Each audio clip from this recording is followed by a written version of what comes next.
Hello guys, in this video I'm gonna show you how to make a spectacular catch in Madden 27. The key is getting your receiver into the right position.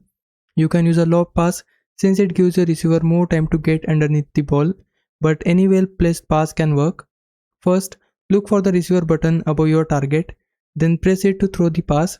For example, on Xbox, press B, on PlayStation, press circle, or on keyboard, press F. Now keep your receiver running toward the ball instead of standing still. This gives you a better chance of triggering the spectacular catch. If the receiver is standing still and the ball is already coming in at an easy catchable height, he may not always go for the spectacular catch. As the ball gets close, switch to your receiver, move toward the pass, then hold LB on Xbox, L1 on PlayStation, or Alt on your keyboard. So throw a catchable pass, use a lob when it helps, keep your receiver moving toward the ball, and hold LB or L1 as the ball arrives. Get the positioning and timing right, and you can make some impressive spectacular catches in Madden 27. Hope this helps. Leave a like and subscribe my channel. For now, thanks for watching.